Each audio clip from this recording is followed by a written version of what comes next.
दोस्तों स्टडी 91 में आप सभी का बहुत बहुत स्वागत है। उम्मीद करता हूं कि आपको काफ़ी मज़ा आ रहा होगा इस मॉक टेस्ट सीरीज को हल करके। और दोस्तों आगे हम लोग बातचीत करने जा रहे हैं और देखने जा रहे हैं कि मॉक टेस्ट 3 जो है उसमें आपके लिए कितने अच्छे अच्छे प्रश्न दिए गए थे, उन प्रश्नों का जवाब आपने सभी ने कैसे दिया, इन सभी बातों पर हम चर्चा करेंगे। ठीक है, तो आइए देखते हैं दोस्तों। पहला सवाल ये रहा आपकी स्क्रीन पर कि मिट्टी और फूल किसकी रचना। एक सवाल आपसे पूछा गया था, बहुत ही इंपॉर्टेंट दोस्तों ये सवाल है और आपको इसका जवाब देना है कि मिट्टी और फूल ये किसकी रचना है। ठीक है, तो ध्यान से देखिए, लिखा है शमशेर बहादुर की, जैनन जी की, नागार्जुन जी की या फिर नरेंद्र शर्मा जी की। ठीक है, और आपके एग्जाम में देखिए अगर लेखक या फिर उनकी रचनाओं से कुछ भी पूछा जाएगा ना तो ये आपसे आसान नहीं पूछा जाएगा, थोड़ा सा लीक से हटकर होगा और शायद आपकी तैयारी के लिए यही बेहतर होगा। ठीक है, तो यहाँ पे लिखा दोस्तों मिट्टी और फूल। याद रखिए मिट्टी और फूल ये जो रचना है ना, ये रचना है नरेंद्र शर्मा जी का। जी हाँ दोस्तों, आप में से बहुत सारे बच्चों ने अपना गलत जवाब दिया था कि सर यहाँ पे अच्छा लोगों को पता भी नहीं था तो लोग बता क्या सकते थे। ठीक है, तो याद रखिएगा दोस्तों नरेंद्र शर्मा यहाँ पर क्या हो जाएगा, सही उत्तर हो जाएगा। नरेंद्र शर्मा के एक दो रचनाएं और हैं, ठीक है, आप उनको भी याद रखने का प्रयास करें। ठीक है, नरेंद्र शर्मा जी की कुछ रचनाएं हैं, आप उनको भी याद रखने का प्रयास करेंगे। ठीक है, जैसे एक रचना है प्रवास के फूल। कौन सी रचना है? प्रवास के फूल छोड़िए, पहली याद रखिएगा प्रवासी गीत। ठीक है, प्रवासी के गीत, ये आपकी दोस्तों पहली रचना है। ठीक है, ये आप याद रखिएगा। ठीक है, दूसरा है प्यासा निर्झर। क्या नाम है दोस्तों? प्यासा निर्झर। ठीक है, ये भी इनकी बहुत फेमस की थी। एक किताब और है दोस्तों, बहुत ज़्यादा फेमस किताब है, आपने शायद सुना होगा, नाम नहीं मुझे याद आ रहा है एकदम एग्जैक्ट, अक्सर करके लोग कंफ्यूज हो जाते हैं। हाँ, जयशंकर प्रसाद की जैसे कामायनी है ना, वैसे ही यहाँ पर एक रचना इनकी है कामिनी। क्या रचना दोस्तों? याद रखिएगा कामिनी। तो ज़्यादातर लोग बहुत जल्दीबाजी में दोस्तों गलत उत्तर करते हैं, याद रखिएगा कामिनी। ठीक है, कामायनी नहीं, कामिनी भी इनकी रचना है, इसको भी याद रखिएगा। यहाँ पर एक और बहुत फेमस राइटर है दोस्तों, जैनेंद्र कुमार। ठीक है, याद रखिएगा, ये बहुत ज़्यादा फेमस राइटर हैं और इनके बारे में निश्चित रूप से मुझे उम्मीद है कि आपकी यूपीएसआई की परीक्षा में किसी न किसी सेट में दोस्तों इनकी किताबों या रचनाओं के बारे में जरूर पूछा जाएगा। इस पे आप स्टार लगा लीजिएगा। ठीक है, जैनन जी की रचना। ठीक है, इनकी सबसे प्रसिद्ध कृति है दोस्तों मुक्तिबोध। ठीक है, मुक्तिबोध दोस्तों किसकी रचना है? याद रखिएगा, ये भी जैनन जी की रचना है, मुक्तिबोध नाम है। ठीक है, इसको याद रखिएगा, मुक्तिबोध। ठीक है, एक रचना इनका है त्याग पत्र। क्या नाम है? त्याग पत्र के नाम से दोस्तों एक रचना है। ठीक है, मुक्तिबोध हो गया, त्याग पत्र हो गया, और इसके अलावा एक रचना है सुखदा। एक रचना है दोस्तों परख। कौन सा है? परख। ठीक है, तो ये सभी रचनाएं दोस्तों इनकी है। जैनेंद्र जी ये बहुत फेमस राइटर हैं, इनका नाम भी आप अवश्य याद रखिएगा, भूलिएगा मत। ठीक है, चलिए आइए आगे बढ़ते हैं दोस्तों, अगला सवाल देखते हैं। कह रहा जहां एक ही वर्ड माने क्या होता है दोस्तों? वर्ड का तात्पर्य है अक्षर से। जहां पर एक ही अक्षर की आवृत्ति क्या हो दोस्तों? बार बार हो। जैसे मैंने कहा तरनी तनुजा तट तमाल तरुअर बहु तेरे। ठीक है, तरनी तनुजा। ठीक है, तरनी तनुजा, एक सेकंड रुकिए। ठीक है, तरनी तनुजा तट तमाल तरुअर बहुतेरे। ठीक है, तो दोस्तों ये जो है, ठीक है, यह रघुपति राघव राजा राम, रघुपति राघव राजा राम। ठीक है, तो ये आपका हो गया, तो इसको याद रखिएगा। या फिर जो हम लोग कभी कभी मजाक में बोलते हैं चंदू के चाचा ने चंदू की चाची को। ठीक है, तो जहां पर एक ही वर्ड की आवृत्ति बार बार हो उसे कौन सा अलंकार कहते हैं? उसे कहा जाता है अनुप्रास अलंकार। क्या कहते हैं? अनुप्रास अलंकार कहा जाता है। ठीक है, अच्छा यमक किसे कहा जाता है दोस्तों?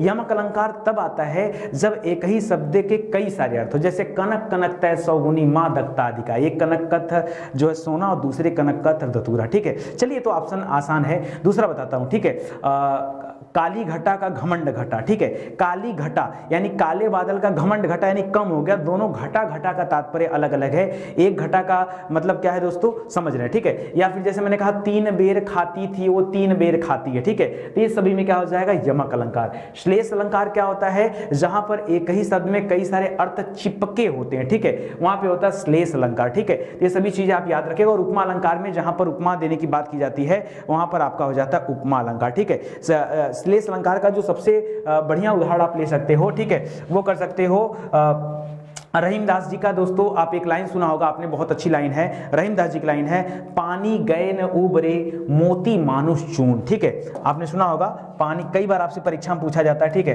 पानी पानी गए न उबरे, गए न उबरे, ठीक है, मोती मानुष चूर्ण, ठीक है। याद रखिए दोस्तों, ये जो लाइन है इसमें आपका श्लेष अलंकार आ जाएगा, ठीक है। इसी तरह से आप चीजें पढ़ेंगे, यहां पर फिलहाल अनुप्रास हो जाएगा। आगे देखिए, कह रहा है कि डैश, पहले आपको बताना है, बताते हैं कि यहां शब्दों में चमत्कार है तथा डैश, बताते हैं कि अर्थ में अद्भुत सौंदर्य है। भाई क्या बताइए कौन सा? अब देखिए यहां पर लिखा है यमक, रूपक, शब्द अलंकार है। तो देखिए यहां शब्दों में अलंकार है, जहां पर शब्दों में अलंकार होता है वहां शब्द अलंकार होता है। क्या होता है? सिंपल सी बात है, जहां पर शब्दों में अलंकार होता है वहां शब्द अलंकार, जहां पर अर्थों में अलंकार होता है वहां पर अर्थ अलंकार होता है, ठीक है। और ये दोस्तों बताते क्या है, ठीक है। और यहां क्या लिखा, अर्थ में अद्भुत सौंदर्य है, तो वहां पर क्या हो जाता है दोस्तों, वहां पर अर्थ अलंकार हो जाएगा, ये आपको बताया गया होगा, ठीक है। तो इस प्रकार यहां शब्द और अर्था ये दोनों क्या हो जाएंगे, आपके सही उत्तर हो जाएंगे। इसको ज्यादातर बच्चों ने वैसे सही किया था, ठीक है।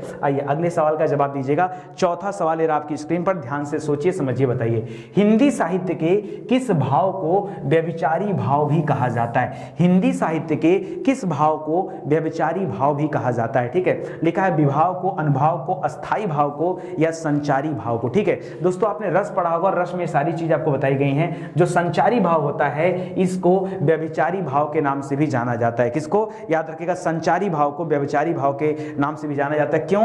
क्योंकि ये क्षणिक होते हैं। क्या होते हैं? क्षणिक होते हैं। क्षणिक के अलावा दोस्तों कभी कभी इनको अस्थाई भी कहा जाता है। क्या कहा जाता है?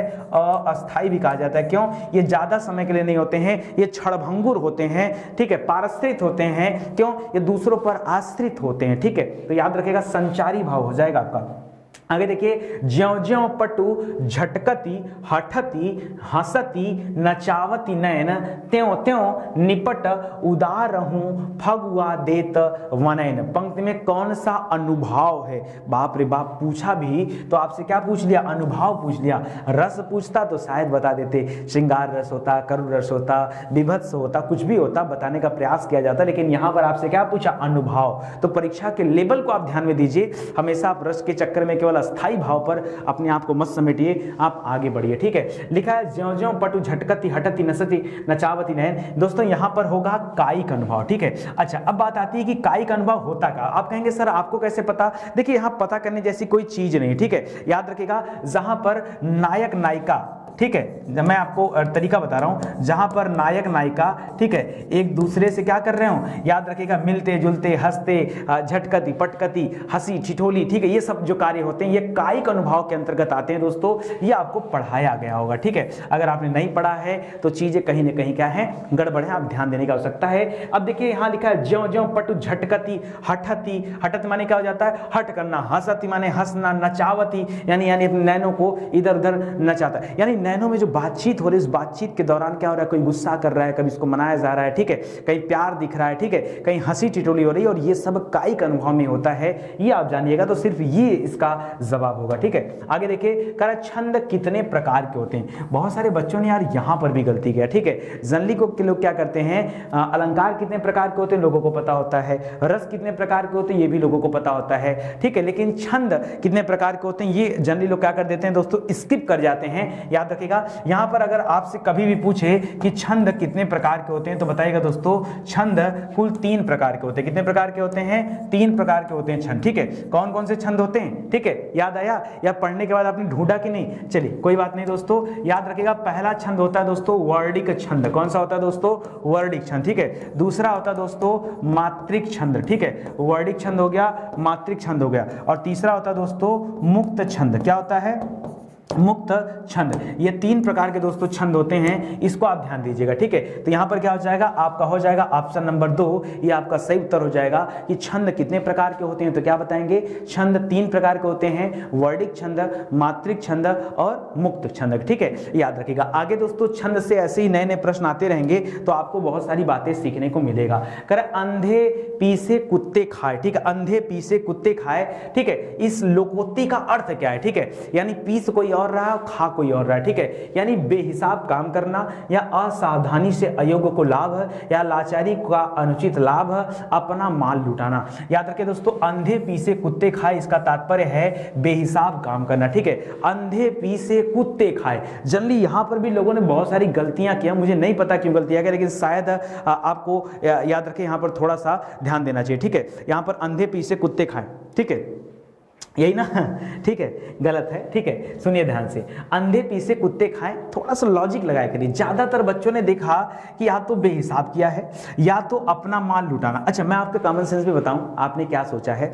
आपने सोचा अंधे पीसे कुत्ते खाए, यानी एक अंधा व्यक्ति है जो किसी चीज को पीस रहा है और कुत्ता खा रहा है। तो ज्यादा मतलब लगभग 80% लोगों ने ये वाला उत्तर किया है, ठीक है। 80% लोगों ने क्या सोच करके कि अंधा पीस रहा है तो अपना माल लुटा रहा है, क्योंकि कुत्ता खाया जा रहा है, ठीक है, तो अपना माल लुटा रहा है, ठीक है। ऐसा शायद वे सोचे होंगे, लेकिन ऐसा सोचना आपका क्या है? गलत है, ठीक है। कुछ बच्चों ने, लगभग 15% बच्चों ने पता नहीं क्या सोचकर ये वाला किया है, बेहिसाब काम करना, बेहिसाब काम करना, ठीक है। तो हो सकता है उन्होंने ऐसा सुना हो जाए कि अंधे पीसे अंधा पीसता जा रहा है, पीसता जा रहा है और कुत्ता खाया जा रहा है, तो वहां पर बेहिसाब काम, ठीक है। तो ये उन्होंने लॉजिक लगाया, लेकिन दोस्तों ये लॉजिक है गलत। अब आपके पास ऑप्शन बचता है कि बीच के दो ऑप्शन सही हो सकते हैं, एक लाचारी का अनुचित लाभ और असावधानी से अयोग्य को लाभ। याद रखिएगा, अंधे पीसे कुत्ते खाए, इसका सही उत्तर होगा असावधानी से अयोग्य को लाभ। यहां पर असावधानी हो रही है, अंधे पीसे अंधों की तरह काम करते जा रहा है, और कुत्ता खाए मतलब जो योग्य व्यक्ति नहीं है, अयोग्य व्यक्ति को लाभ हो रहा है। तो यहां पर आपका ऑप्शन नंबर 2 होगा। क्या आपके दिमाग को हो जाता अगर आपने मुहावरे लुकोती जैसे चैप्टर से क्वेश्चन को गलत करना शुरू कर दिया, तो यार पूरी हिंदी में बहुत कुछ बचा है कठिन चैप्टर के लिए, फिर तो चीजें गड़बड़ हो जाएंगी, ठीक है। इसको ध्यान देने का प्रयास करिए। यहां पर आप करिएगा ऑप्शन नंबर 2 दोस्तों, क्या हो जाएगा? ये आपका सही उत्तर हो जाएगा। चलिए खैर जो हुआ आगे देखिए। आंख के अंधे गांठ के पूरे, इसका जवाब ज्यादातर लोगों ने सही किया है, ठीक है। आंख के अंधे गांठ के पूरे, दोस्तों इसका जवाब होगा धनी परंतु मूर्ख। क्या होगा? धनी परंतु मूर्ख, यानी आंख के अंधे गांठ के पूरे, ठीक है। धनी व्यक्ति है लेकिन मूर्ख व्यक्ति है, याद रखिएगा आपका ऑप्शन नंबर 1 यहां पर सही हो जाएगा, ठीक है। करेक्ट। कंचन एक कृसांगनी, कंचन एक कृसांगनी युवती है, ठीक है। आपको बताना दोस्तों यहां पर क्या सही है क्या अशुद्धि है, किस वाक्य में अशुद्धि है आपको बताना, ठीक है। तो लिख रहा है चयन संबंधी अशुद्धियां हैं, वर्तनीगत अशुद्धियां हैं, व्याकरण की। अच्छा छोड़िए, आप अशुद्धि तब बताएंगे ना जब पहले वाक्य को शुद्ध करें, ठीक है। जैसे यहां पर लिखा दोस्तों कंचन एक, ठीक है, कृसांगिनी लिखा है ना, एक्चुअली में कृसांगिनी नहीं होता दोस्तों, ये जो शब्द होता है वो गलत लिख दिया दोस्तों। यहां पे शब्द होता है कृसांगी। क्या होता है? शब्द होता है कृसांगी, शब्द होता है, न कि कृसांगनी होता है, ठीक है। तो एक कृसांगी युवती है, याद रखिएगा ये होना चाहिए आपका। तो यहां पर दोस्तों यहां पर दोस्तों जो गड़बड़ी हुई वो इस कृसांगी की वजह से हुई। तब देखिए लिख रहा है शब्द चयन संबंधी अशुद्धियां, शायद इसीलिए कुछ बच्चों ने ऑप्शन नंबर 1 किया था। दूसरा वर्तनीगत, वर्तनी तो दोस्तों सही है लेकिन ये गलत लिखा ही है। व्याकरण की शुद्धि है, शब्द निर्माण की शुद्धि, दोस्तों यहां पर क्या है? शब्द निर्माण की शुद्धि है, शब्द चयन की शुद्धि नहीं, शब्द चयन की शुद्धि नहीं है, यहां पर शब्द निर्माण की शुद्धि है, ठीक है। तो याद रखिएगा दोस्तों यहां पर ही आपका गलत हो जाएगा, ठीक है। जैसे मैं आपसे कहूं, अच्छा आप में से बहुत सारे बच्चों को कंफ्यूजन होगा, सर ऑप्शन नंबर 1 क्यों नहीं होगा? मुझे पता है, मैं कुछ बातें बताता हूं, ठीक है। जैसे मैं कह देता कि राम सुंदरी है, तो राम सुंदरी है कि राम सुंदर है? राम सुंदरी है या राम सुंदर है? अब देखिए सुंदरी ये सही है क्या? गलत लिखा है क्या? सुंदरी, सुंदरी जो शब्द होला इसका वर्तनी तो सही है ना, लेकिन सुंदरी का प्रयोग पुल्लिंग के साथ करना अनुचित होता है, वो स्त्रीलिंग शब्द है। इस पुल्लिंग के साथ हमें सुंदर का इस्तेमाल करना चाहिए। तो दोस्तों तब आ जाएगा शब्द चयन संबंधी अशुद्धि, वहां पर शब्द का चयन गलत हो गया है, सुंदर का चयन होना चाहिए था, सुंदरी का चयन नहीं होना चाहिए था, तब होता। यहां पे शब्द निर्माण की अशुद्धि है, ठीक है, याद रखिएगा, क्योंकि ये निर्माण करने में ही प्रॉब्लम है, ये कृसांगनी नहीं। जैसे कई बार हम लोग बोलते हैं हाथी, हाथी पुल्लिंग नहीं स्त्रीलिंग होता, हाथी का पुल्लिंग हाथा होता है, नहीं ऐसा नहीं है। हाथी अपने आप में पुल्लिंग है और हाथी का स्त्रीलिंग हथनी होता है। क्या होता है? हथिनी होता है। तो दोस्तों यहां पर गड़बड़ियां इस तरीके से होती हैं जो हमें गलत जानकारी मिली होती है, ठीक है। तो फिलहाल इसको देखिएगा, ये आपका सही उत्तर हो जाएगा। सही विकल्प का चयन करिए, जो यहां पर सही जवाब दिया जा रहा है वो आपको बताना है, ठीक है। आइए देखते हैं, शुद्ध वाक्य का देखना है, चयन करना है। मैंने गुरु जी का दर्शन किया, ठीक है, मैंने गुरु जी का, दोस्तों जैसे मैंने कहा ना गुरु जी का लगाया ना दोस्तों, ये का शब्द इनकी गरिमा को घटा देगा, ठीक है। जैसे मैंने पिताजी का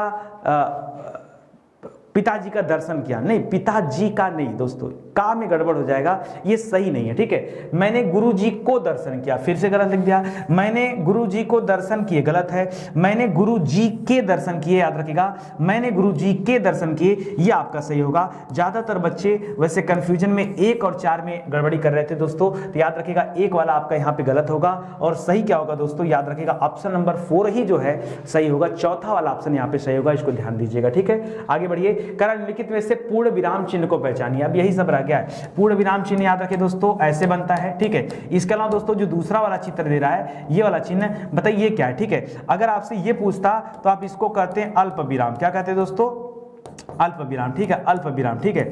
और इसके अलावा इसको अगर इस तरह से लिख देता ना, तब इसको उप विराम कहा जाता। क्या विराम कहा जाता, उप विराम कहा जाता, ठीक है। ये वाला दोस्तों इसको अर्ध विराम कहा जाता है। क्या कहते हैं, इसको अर्ध विराम कहा जाता है, ठीक है। जो ये वाला चिन्ह दे रहा दोस्तों, इसको योजक चिन्ह कहा जाता है। क्या कहते हैं, योजक चिन्ह कहते हैं। इसका इस्तेमाल दोस्तों आप सभी को पता है, दिन रात के बीच में, माता पिता के बीच में, सुख दुख के बीच में, और ये आपका प्रश्नवाचक चिन्ह हो जाएगा। तो यहाँ पर तो ये तो आपने सभी ने सही किया था, ठीक है। तो काफी आसान क्वेश्चन मैंने दे दिया, चलिए कोई बात नहीं। तो यहां पर आपका ऑप्शन नंबर 1 हो जाएगा। निम्नलिखित में से अव्ययी भाव समास का उदाहरण है। अव्ययी भाव समास देखिए कहां पर होता है। आप सभी कहेंगे सर रोज आप अव्ययी भाव समास लेके आ जाते हैं। अरे रोज नहीं यार, आपको 30 मॉक टेस्ट हल कराऊंगा, अभी तीसरा चल रहा है, थोड़ा सा कोशिश कर लीजिए, प्रयास कर लीजिए, आगे और भी अच्छे अच्छे सवाल मिलेंगे, ठीक है। तो अव्ययी भाव समास कहां पर है दोस्तों। अब देखिए लेन देन की बात करो दोस्तों, तो यहां पर आपका क्या हो जाएगा, ये आपका द्वंद्व समास आएगा। क्या आ जाएगा, द्वंद्व समास निकल के आएगा, ठीक है। इसी तरह से सज्जन लिख दिया, चिड़ीमान लिख दिया और परोक्ष लिख दिया, ठीक है। अब यहां पे बताइए, अपने आप में बहुत ही डिफिकल्ट, बहुत ही बेहतरीन ये क्वेश्चन दिया गया, अव्ययी भाव समास कहां पर है, ठीक है। तो देखिए यहां पर कहां पर अव्ययी भाव समास निकल कर आएगा, ध्यान से देखिए, समझिए और उत्तर दीजिए दोस्तों। सज्जन में, पहले एक एक करके निकालते हैं। सज्जन, सज्जन में दोस्तों कई बार आपसे संधि विच्छेद भी पूछता है, जैसे सत धन जन बराबर क्या हो जाता है, सज्जन हो जाएगा, और यहां पर व्यंजन संधि निकल के आती है। खैर आप कहोगे सर हमें समास बताइए, तो अगर मैं समास की बात करूं तो यहां पर कर्मधारय समास है। कौन सा है, कर्मधारय समास है सज्जन में, ठीक है। इसी तरह से अच्छा इसको याद रखिएगा, क्योंकि अगर आपसे आपकी परीक्षा में पूछा जाए ना तो बहुत सारे बच्चे गलत करेंगे, ठीक है। अगला है चिड़ीमार। चिड़ीमार में जो समास है दोस्तों है तत्पुरुष समास। कौन सा है, तत्पुरुष समास है, इसको याद रखिएगा, ठीक है। और परोक्ष में याद रखिएगा, परोक्ष, प्रत्यक्ष परोक्ष जो शब्द है दोस्तों, यहां पर आप याद रखिएगा अव्ययी भाव समास निकल कर आएगा, ठीक है। परोक्ष में क्या आ जाएगा, ये अव्ययी भाव समास निकल कर आएगा। बहुत सारे बच्चों ने यहां पर क्या किया था, गलत जवाब दिया था, इसलिए मैंने कहा कि एक बार पढ़ लीजिए, ठीक है। ध्यान से पढ़ने की जरूरत है, क्योंकि परीक्षा में इसी तरह के प्रश्न बनेंगे ना तो आपसे हो जाएगी गलती, ठीक है। अच्छे से पढ़िए, ध्यान दीजिए और बढ़िया से आप स्टडी करते चलिए, ठीक है। आगे देखिए, दीनानुदीन, ठीक है। दीनानुदीन शब्द में कौन सा समास है, ठीक है। अब देखिए अगर दीनानुदीन शब्द में आपको समास पता करना है ना, तो पहले आपको समास विग्रह करना पड़ेगा, तब जाकर के आप बता पाएंगे कि दीनानुदीन में समास कौन सा है, ठीक है। चलिए आइए बताते हैं दीनानुदीन, ठीक है। देखिए एक तो होता है दिन, ठीक है, और दूसरा इसमें बनेगा जाके अनुदिन, ठीक है, अनुदिन, ठीक है। तो ये जब मिक्स होता है दोस्तों तो दीनानुदीन बनता है। अगर आप देखेंगे यहाँ पे तो आपको दीर्घ संधि नजर आएगी, ठीक है, दीर्घ संधि नजर आएगी। फिलहाल याद रखेगा यहाँ पर भी क्या होगा, अव्ययी भाव समास होगा। क्या होगा, अव्ययी, क्योंकि कर्मधारय हो नहीं सकता, द्विगु यानी संख्यावाची है नहीं, कोई पर्यायवाची है नहीं, तो 3 ऑप्शन तो ऐसे ही नहीं होंगे। तो जाहिर सी बात है आपका ऑप्शन नंबर 1 ही क्या हो जाएगा, यहाँ पर सही उत्तर हो जाएगा। आगे देखिए, करा धातुष्मा में कौन सी संधि है, धातुष्मा में संधि कौन सी है, सिर्फ ये बताना, ठीक है। धातुष्मा, देखिए धातुष्मा की अगर संधि पता करनी तो आपको पहले संधि विच्छेद करना पड़ेगा, तो धातु धन उष्मा हो जाएगा। तो याद रखिएगा उ और उ जब मिलता है तो क्या बनता है दोस्तों, जाहिर सी बात है बड़ा उ बनता है, और जब बड़ा उ बनेगा तो यहाँ संधि कौन सी आ जाएगी, दीर्घ संधि आपकी आ जाएगी। क्या आ जाएगी, दीर्घ संधि आ जाएगी। इसमें घबराने वाली क्या बात है, ठीक है। तो बहुत आसान सवाल था, सिर्फ आपसे पूछा था, और आपको संधि विच्छेद बहुत सारा पढ़ाएगा, ठीक है। उसको पढ़िए ध्यान से और तब इसको आगे बढ़ाइए, ठीक है। आगे देखिए, करा आहट आवट आस किस प्रकार के तद्धित प्रत्यय हैं दोस्तों। करा किस प्रकार का तद्धित प्रत्यय है, जैसे आहट, आहट, आहट से क्या बन सकता है दोस्तों, यहाँ पर आहट से जैसे बना सकते हैं दोस्तों कड़ुआहट, या फिर आपने बना दिया पहले आप समझ जाइए, पहले बना लेते हैं फिर उसके बाद पढ़ते हैं, ठीक है।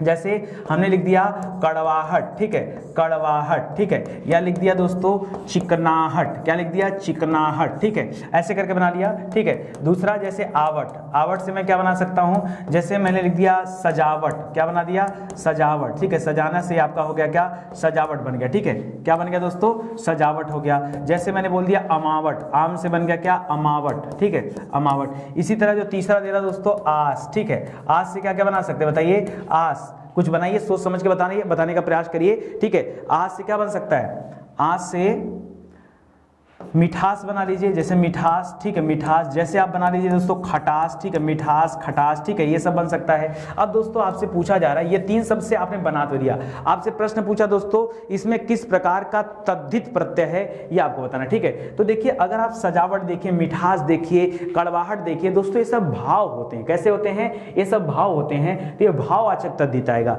देखिए कर्तवाचक तद्धित तब आता है जब आप कर्ता की बात करते हैं, कर्मवाचक तद्धित में जब कर्म की बात करते हैं, जहां पर आपको भाव नजर आए वो आपका भाववाचक तद्धित के अंतर्गत आता है। इसको याद रखिएगा, यहां पर ऑप्शन नंबर 3 होगा, इसको ध्यान दीजिएगा। बहुत सारे बच्चों ने यहां पर कर्तवाचक किया था, मुझे लगता है न जानकारी के अभाव में आपने ऐसा किया था, ठीक है। चलिए आगे देखते हैं, अगला सवाल पढ़ते हैं। लिख रहा है संग्राम में उपसर्ग बताइए, ठीक है। संग्राम में कौन सा उपसर्ग है दोस्तों ये आपको बताना, ठीक है। चलिए आइए बताते हैं। करा सन उपसर्ग है, शम है, स है या सत है, ठीक है। तो याद रखिए जैसे ऐसे लिखा है ना संग्राम, ठीक है, संग्राम ऐसे लिखा होता है। तो संग्राम का जब आप संधि विच्छेद करेंगे यहाँ पे आएगा शम धन ग्राम, ठीक है, सम धन ग्राम, ये व्यंजन संधि का उदाहरण होता है। यहाँ पर दोस्तों ये सम आता है, क्या आता है, शम आता है, तो याद रखिएगा, ठीक है, ये सम आ जाएगा। ऑप्शन नंबर 2 यहाँ पर होगा। ये आपसे उपसर्ग खाली पूछा, और उपसर्ग हमेशा प्रारंभ में लगता है, ठीक है, और प्रत्यय हमेशा कहाँ लगता है, ये आपके अंत में लगता है। इसको आप ध्यान दीजिएगा, ठीक है। चलिए आगे बढ़ते हैं। लिख रहा वह काम बहुत ढंग से करते हैं, करा वाक्य का काल पहचानिए कि वह काम बहुत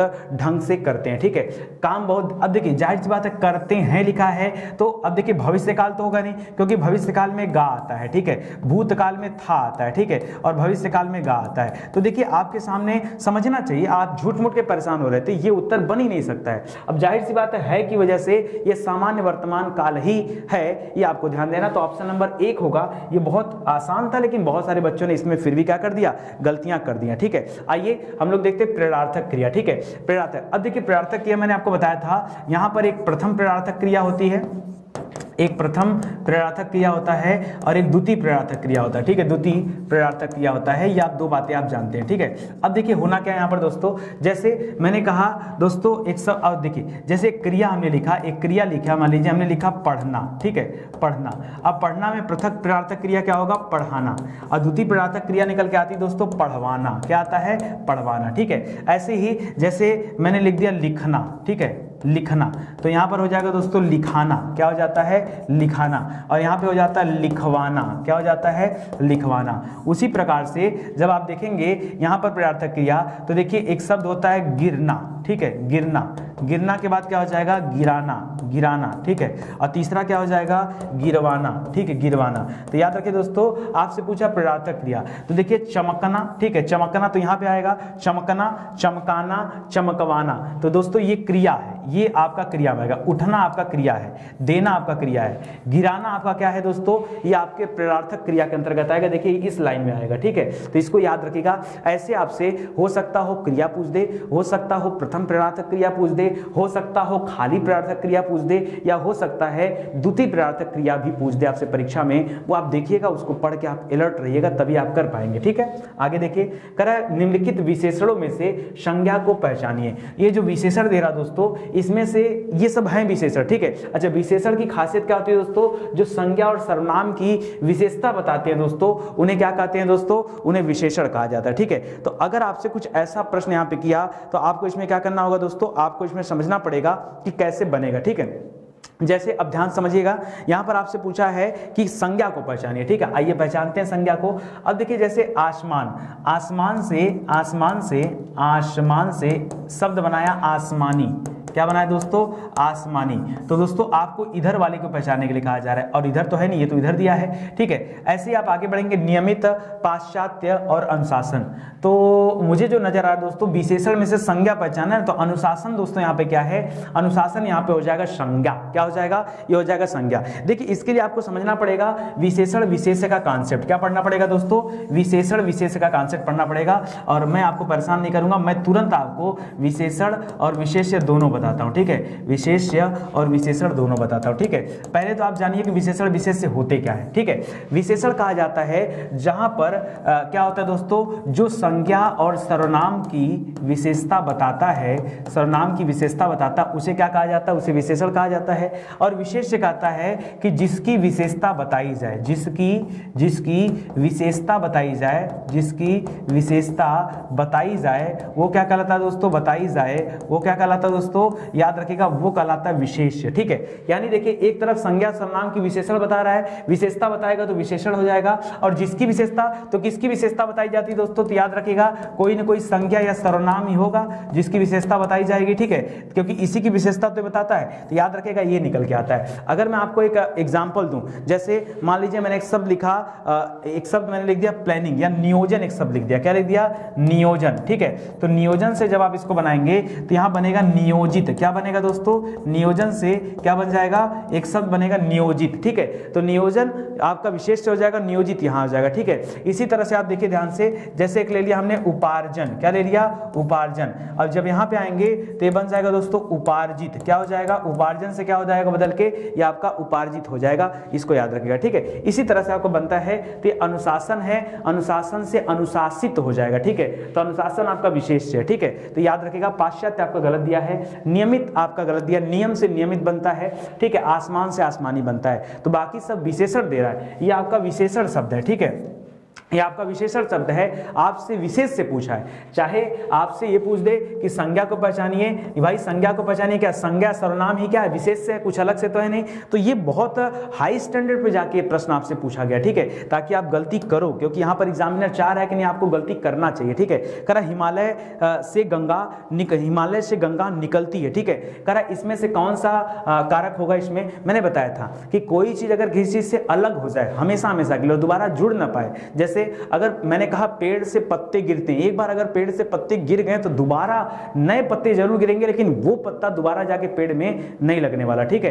तो जब कभी ऐसा होता है तो वहां पे क्या होता है, वहां पर अपादान कारक होता है, ठीक है। क्यों अपादान का प्रयोग केवल और केवल तभी किया जाता है जब अलगाव की बात आती है। इसी प्रकार जब हिमालय से गंगा निकलती, एक बार निकल गई तो निकल गई, फिर दोबारा उसमें जाने वाली नहीं है, ठीक है। तो याद रखिएगा ये अपादान कारक हो जाएगा, मैंने कई बार एग्जाम्पल में आपको बताया। और एक बात खाली आप याद रखिएगा, अपादान का तात्पर्य आप हमेशा अलगाव देखिएगा, अगर अलगाव है, ठीक है, तभी अपादान माना जाएगा, नहीं तो नहीं माना जाएगा। और संप्रदान किसी चीज को दे देना, जैसे भिखारी को दान दे देना, यह आपका संप्रदान हो जाता है यहाँ पे। और कर्ता ने कर्म को, जहां पर को आता है वहां पर कर्म का इस्तेमाल होता है, कर्ता ने कर्म को करण से, ठीक है, करण के तात्पर्य में से निकालते हैं। आगे देखिए कहानी शब्द का बहुवचन क्या होता है, ठीक है, ये तो सिंपल सा पूछ दिया भाई।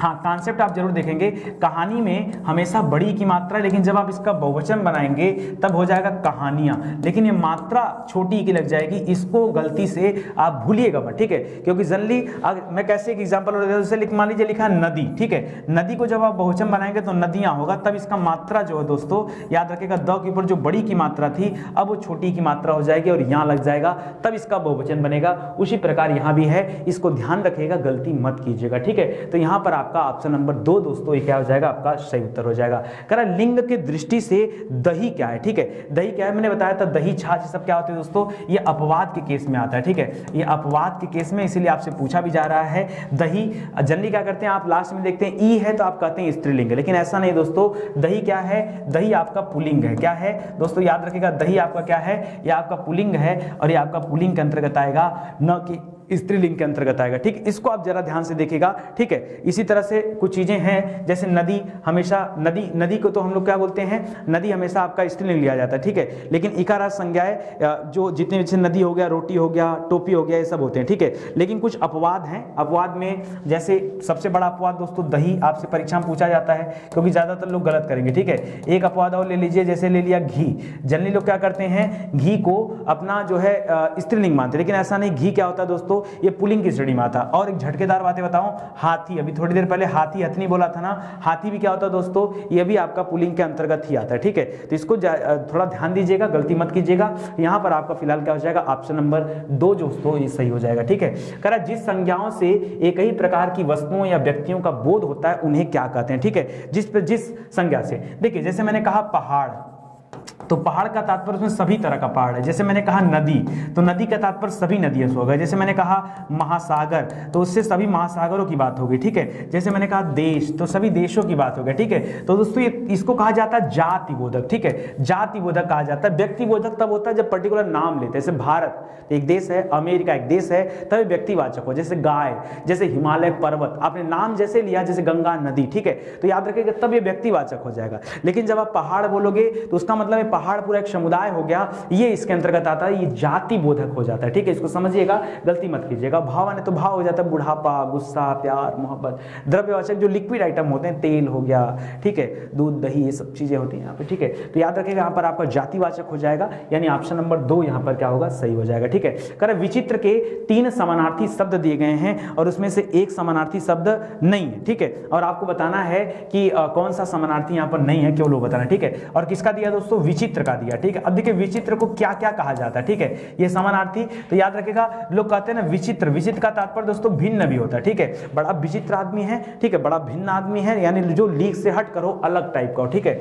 अलग को दोस्तों आप अनूठा भी कर सकते हो, ठीक है। विचित्र है मतलब अनूठा है, विचित्र है मतलब विलक्षण है, विलक्षण प्रतिभा के धनी थे, ठीक है, विवेकानंद जी यार। लेकिन रहस्यमय दोस्तों नहीं होगा, याद रखिएगा, ये रहस्यमय गलत है। रहस्यमय का तात्पर्य यहाँ पर विलक्षण नहीं होता या विचित्र नहीं होता, ठीक है, याद रखिएगा। ऑप्शन नंबर 4 यहाँ पर क्या हो जाएगा, आपका सही उत्तर हो जाएगा, ठीक है। चलिए आगे देखते हैं। करा अनिल, अनल का सही अर्थ क्या है, ठीक है।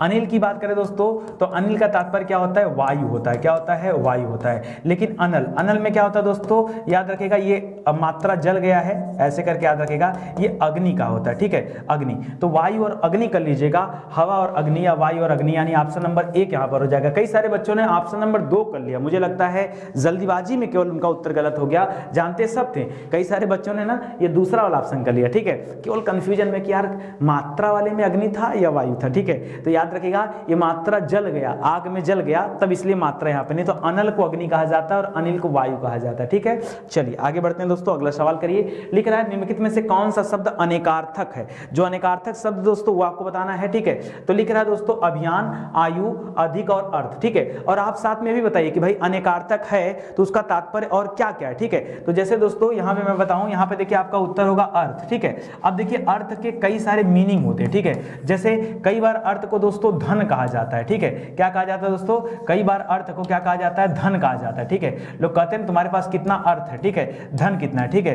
कई बार अर्थ का तात्पर्य दोस्तों भाव से लगाया जाता है, ठीक है, तुम्हारे कहने का तात्पर्य क्या है, तुम्हारे कहने का भाव क्या है, ठीक है। कई बार दोस्तों यहाँ पर अभिप्राय भी कहा जाता है, ठीक है। इसको क्या कहा जाता है, कई बार अर्थ का, इसका अर्थ फलाए, इसका अभिप्राय फलाए। कई बार अर्थ को प्रयोजन भी कहते हैं, प्रयोजन भी कहते हैं। और कई बार अर्थ को निमित्त कहा जाता है, निमित्त, ठीक है। तो याद रखिएगा ये सारे कई सारे नाम हैं। यहाँ पर अर्थ जो है ये आपका एकार्थी हो जाए, अनेकार्थक हो जाएगा, इसको ध्यान रखेंगे। करा पेट की अग्नि के लिए एक शब्द का इस्तेमाल किया गया, आपको बताना है पेट की अग्नि के लिए क्या कहा जाता है दोस्तों। तो देखिए पेट में एक रस होता है जठर रस, ठीक है। तो याद रखिएगा पेट की अग्नि के लिए, अगर पेट की अग्नि की बात किया दोस्तों, तो याद रखिएगा उसे जठराग्नि कहा जाता है। क्या कहा जाता है, जठराग्नि कहा जाता है, ठीक है। अच्छा, इसमें और याद रखिएगा दावाग्नि कब कहते हैं दोस्तों, दावाग्नि कब कहते हैं, दावाग्नि इधर मैंने लिखना चाहिए, इधर लिखना चाहिए, ठीक है। दावाग्नि दोस्तों कब कहते हैं, दावानल या दावाग्नि।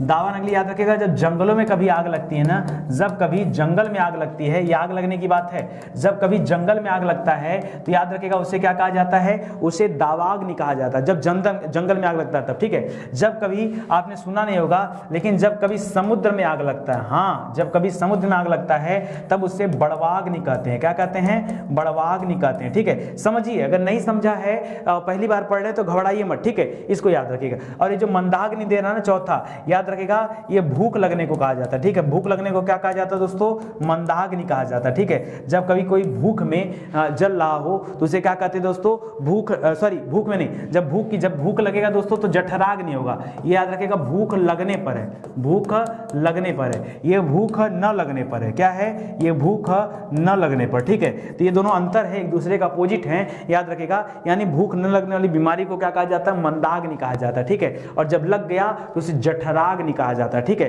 क्योंकि ये आप याद रखेंगे, ठीक है। तो यहाँ आपका ऑप्शन जो है देख लीजिए, लिख रहा है जो पहले कभी नहीं हुआ हो उसके लिए कोई एक शब्द बताइए। भाई जो पहले कभी हुआ ही नहीं है उसको अभूतपूर्व कहते हैं, ठीक है, ठीक है। और याद रखिएगा जो पहले हुआ हो, अगर मान लीजिए इसी का उल्टा पूछ दिया कि जो पहले हुआ हो, ठीक है, तब आप क्या कहते हैं, जो पहले हुआ हो उसे भूतपूर्व कहते हैं। क्या कहते हैं, उसे भूतपूर्व कहते हैं। जैसे आप कहते हैं ना अटल बिहारी वाजपेयी भूतपूर्व प्रधानमंत्री थे, यानी पहले बने रह चुके हैं। ठीक है, तो ये आप याद रखेंगे इस प्रकार। जैसे राहुल गांधी अभूतपूर्व प्रधानमंत्री, अभी बने नहीं है, ऐसा कभी हुआ ही नहीं है, अभूतपूर्व है। ठीक है, तो याद रखिएगा यहां पर आपका ऑप्शन नंबर 2 हो जाएगा। कह रहा जीव का पर्याय क्या है। ठीक है, सिंपल सा पूछा दोस्तों, जीव का पर्याय क्या है, पर्याय के तात्पर्य क्या, पर्यायवाची। ठीक है, तो अच्छा जीव का छोड़िए, जीव किसे कहा जाता है दोस्तों, जीव का पर्यायवाची एक होता है रचना भी होता है। ठीक है, आप में से शायद लोग नहीं जानते। ठीक है, लेकिन जानिए जीव को दोस्तों क्या कहते हैं, रचना भी कहते हैं। देखिए वचन तो कहेंगे नहीं, ध्वनि कहेंगे नहीं, जीव होता नहीं। ठीक है, तो याद रखिएगा दोस्तों, जीव को क्या कहते हैं, रचना भी कहा जाता है। ठीक है, जीव को रचना भी कहा जाता है, जीव को रसज्ञा भी कहा जाता है। रचना हो गया, रसज्ञा हो गया, ठीक है, जबान हो गया,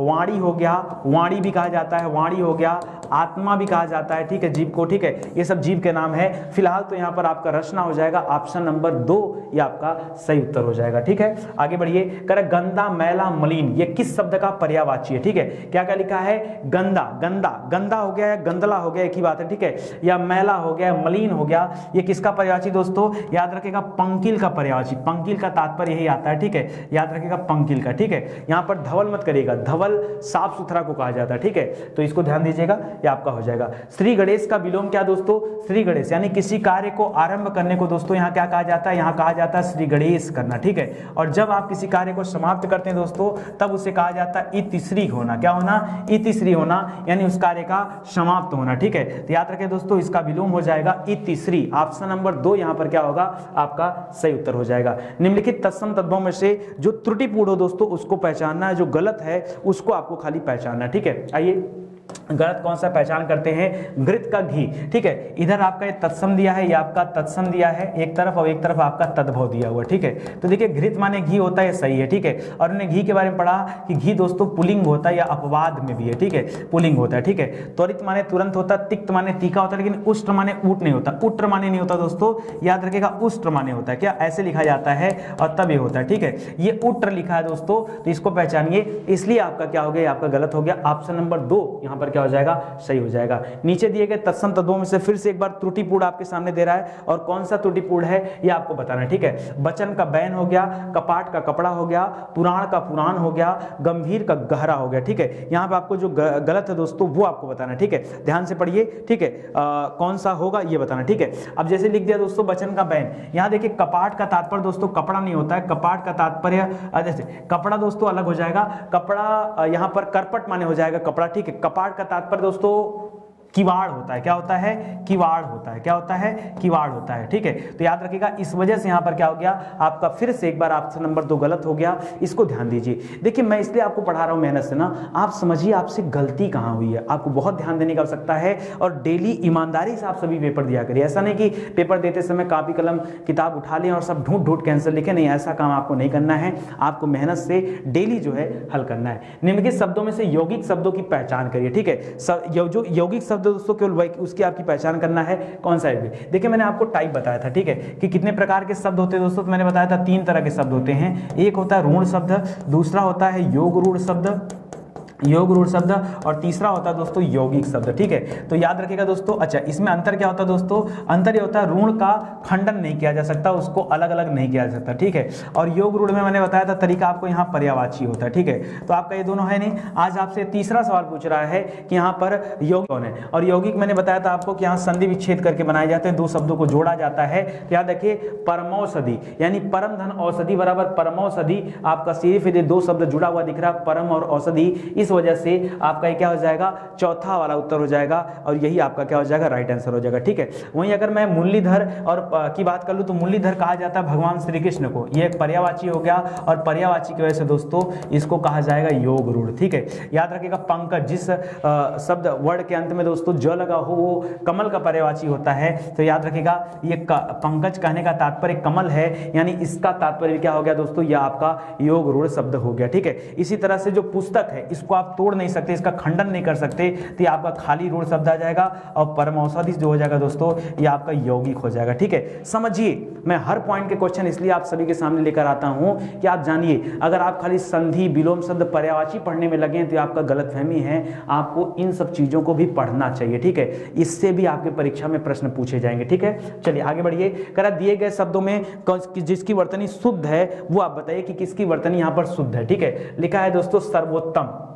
पहले याद रखिए सर्वोत्तम लिखा कैसे जाएगा, सर्वो ऐसे लिखा जाता है और तम में डबल ता आ जाता है, तब जाकर के आप क्या होगा, ये आपका सही हो जाएगा। सांसारिक नहीं होता दोस्तों, सांसारिक होता है। क्या होता है, सांसारिक होता है दोस्तों, सांसारिक नहीं होता। क्या होता है, अब देखिए सांसारिक होता है या संसारिक होता है, अब बात को यहां समझिए, संसारिक होता है या सांसारिक होता है, तो याद रखिएगा सांसारिक आएगा। ठीक है, इसी तरह से आपका तीसरा वाला ऑप्शन फिलहाल सही हो जाएगा, सच्चिदानंद। ठीक है, सच्चिदानंद दोस्तों ये सही लिखा है। कीर्ति भी गलत लिखा है। कीर्ति कैसे लिखा जाएगा दोस्तों, कीर्ति में एक मात्रा छोटी की आएगी आखिरी वाली। ठीक है, और यहाँ पे क्या कर दिया, बड़ी की कर दिया, इस वजह से गलत हो गया। तो एक ही आपका सही है, वो तो ठीक है, और बाकी क्यों गलत है ये आप जान लीजिए कि अगर उसका कभी परीक्षा में पूछ देगा तो उसको भी आप सही करिएगा। ठीक है, गलती मत कीजिएगा। ठीक है, आइए आगे देखते हैं। जिह्वा के आधार पर स्वर कितने प्रकार के होते हैं, जीभ के आधार पर दोस्तों स्वर कितने प्रकार के होते हैं बताया गया है। अगर जीभ के आधार पर देखा जाए तो स्वरों को 3 भागों में बांटा गया। कितने भागों में, 3 भाग में बांटा गया। कौन कौन सा भाग है दोस्तों, याद रखिएगा। सबसे पहले आता अग्रस्वर, क्या आता है, अग्रस्वर आता है। दूसरे नंबर पे आता है दोस्तों मध्य स्वर। ठीक है,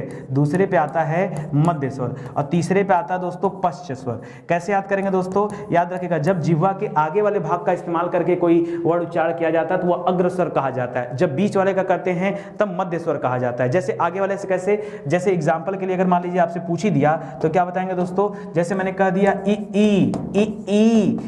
ए, ठीक है, तो याद रखें दोस्तों ए ए, ये क्या होता है, ये आपका अग्रस्वर का उदाहरण होता है। ठीक है, इसी तरह से मध्य स्वर में सिर्फ और सिर्फ अ आता है। ठीक है, याद रखिएगा मध्य स्वर में क्या आता है दोस्तों, सिर्फ अ आता है। ठीक है, और यहाँ पश्च में आ जाता है। अब जाहिर बात है ऊ छूटा है और बड़ा ऊ छूटा है तो ऊ आ जाएगा, ई यहाँ पे चला गया था, ए यहाँ पे चला गया था, ओ आ जाएगा, औ आ जाएगा। ठीक है, तो ये सब दोस्तों यहाँ पे आ जाते हैं। मान लीजिए परीक्षा में क्या पता कि आपसे ये ना पूछ करके कि जिह्वा के आधार पर स्वर कितने प्रकार के होते हैं, ये पूछ दे कि अग्रस्वर कौन कौन से हैं। ठीक है, या पहचानिए कि निम्नलिखित में से यही अग्रस्वर हैं, तो याद रखिए जो कुछ आएगा दोस्तों ये यहीं से पूछा जाएगा, इससे बाहर कुछ नहीं है। आप मेरे साथ केवल 30 सेट चलो, 30 सेट तक में हिंदी जाते जाते तक में ना 30 सेट मतलब 3 चौक का 1200 क्वेश्चन मैं आपको पढ़ा दूंगा। कितने क्वेश्चन, 1200 क्वेश्चन। ठीक है, इसके बाद आप किसी भी परीक्षा की और भी अगर आप परीक्षा देना चाहेंगे ना तो हिंदी में कभी कोई कंफ्यूजन नहीं होगा। क्यों, सबसे क्रीम क्वेश्चन की चर्चा यहाँ पे की जाती है। और याद रखिएगा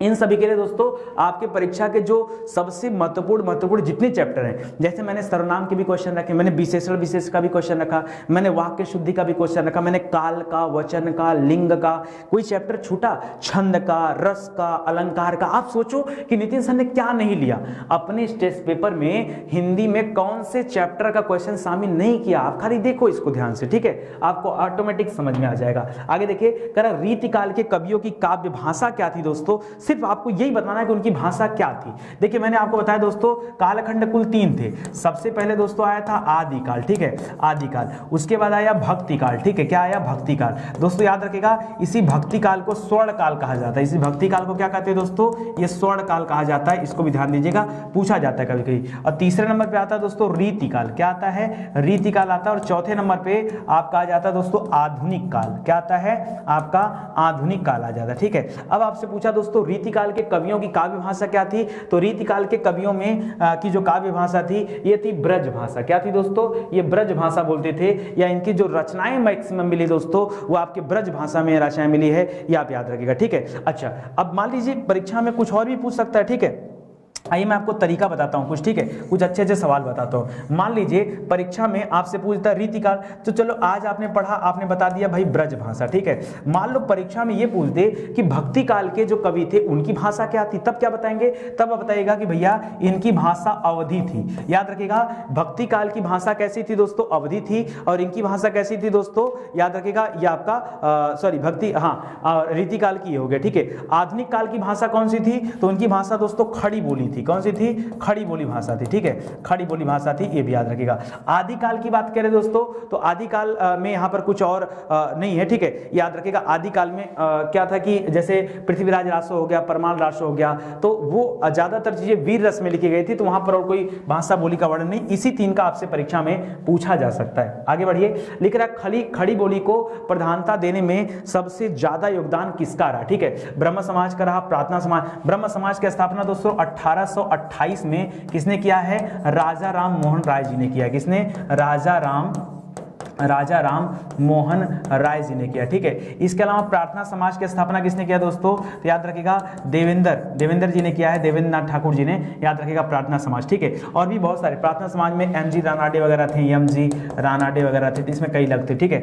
थियोसॉफिकल सोसाइटी आप सभी जानते हैं किसने बनाया था? वैसे आप देखेंगे तो इसमें सबसे ज्यादा जो महत्वपूर्ण नाम आता है वो एनी बेसेंट का आता है, ठीक है। वैसे कर्नल अलकाट वगैरह आ जाएंगे। और आर्य समाज दोस्तों याद रखिएगा दयानंद सरस्वती, ठीक है, दयानंद सरस्वती। अब बात करें दोस्तों कि सबसे ज्यादा खड़ी बोली का प्रचार प्रसार किसने किया, योगदान किसका रहा दोस्तों? तो याद रखिएगा आर्य समाज का योगदान सर्वाधिक देखने को मिलता है। 1875 में याद रखिएगा आर्य समाज की स्थापना हुई थी। कब? 1875 में, ठीक है। और याद रखिएगा आर्य समाज का सर्वाधिक योगदान रहा है, ठीक है, इसको आप ध्यान दीजिएगा, ठीक है। प्रार्थना समाज में या इन लोगों का नाम भी, एक और नाम याद रखिएगा आत्माराम पांडुरंग, ठीक है, आत्माराम पांडुरंग का भी नाम याद रखिएगा। क्या पता परीक्षा में देखिए कई लोगों का नाम देता है, ठीक है, तो मैं इसीलिए एक साथ सब बता देता हूं, ठीक है। स्थापना अगर पूछ दिया तो बाद में हुआ था 1867 में, ठीक है, इसका 1828, इसका 1867। और थियोसॉफिकल सोसाइटी मैंने कहा ना, यहां सबका नाम याद रखिए। एनी बेसेंट से पहले कर्नल अलकाट का नाम रखिए, कर्नल अलकाट का नाम रखिए, ब्लाटवास्की का नाम रखिए, ब्लाटवास्की का नाम रखिए, ब्लाटवास्की, ठीक है, ब्लाटवास्की, ठीक है। इसके बाद दोस्तों एनी बेसेंट का रखिए, ठीक है, सबका नाम रखिए। क्या पता परीक्षा में यार किसको पूछ दे, ठीक है, तो ये सबका नाम याद रखिएगा। और इसका स्थापना का अगर आपसे टाइम पूछ दिया तो इसकी भी स्थापना कब? याद रखिएगा वही टाइम पीरियड है 1875, ठीक है, तो ये सभी को याद रखिएगा। फिलहाल आर्य समाज का सबसे ज्यादा योगदान रहा, ये मुद्दे की बात है, उसको आप ध्यान दीजिएगा, ठीक है। आगे बढ़िए, करा न्यायालय शब्द का सही संधि विच्छेद बता दीजिए तो हम जान जाए, ठीक है, बहुत सिंपल है, ठीक है। न्यायालय का क्या हो जाएगा दोस्तों? न्याय धन आलय, क्या हो जाएगा? न्याय, जैसे विद्या धन आलय बराबर विद्यालय हो जाएगा। अब न्याय का संधि विच्छेद करते तो अलग बात होता, ठीक है, तो याद रखिए दोस्तों न्याय धन आलय हो जाएगा, या आपका न्यायालय हो जाएगा। और यहाँ पर आपका दीर्घ संधि देखने को मिलेगा, क्या मिलेगा? दीर्घ संधि देखने को मिलेगा, ठीक है। जितना कठिन आप समझ रहे थे उससे ज्यादा कहीं आसान यहाँ पर उत्तर है, ठीक है। लिख रहा उसका उत्तरीय उस पर जंच रहा था, इसका विलोम आपको बताना है, ठीक है। तो उसका उत्तरी कहा जाता है दोस्तों ऊपर के वस्त्रों को, ठीक है, तो उत्तरी का उल्टा हो जाता अधो वस्त्र। अधो माने होता नीचे और वस्त्र माने वस्त्र, तो जो नीचे की तरफ का वस्त्र होता है वो अधो वस्त्र होता है, और जो ऊपर की तरफ का वस्त्र होता है उसे क्या कहते हैं दोस्तों? उसे आपको उत्तरीय कहा जाता है। जो ऊपर कमर के ऊपर जो कुछ भी पहना जाता है उसे क्या कहते हैं? उत्तरीय कहा जाता है, ठीक है, तो इसको ध्यान दीजिएगा। यही 40 प्रश्न दोस्तों आपसे आपकी परीक्षा में पूछा गया था। मुझे उम्मीद है कि आपने अच्छे से पढ़ा होगा, तैयारी किए होंगे। अभी आगे आपको जो है और भी चीजें दे दी जाएंगी, ठीक है। तो चलिए आज के लिए बस इतना ही, मिलते हैं अगले लेक्चर में, तब तक के लिए धन्यवाद। जय हिंद, जय Bharat, thank you so much.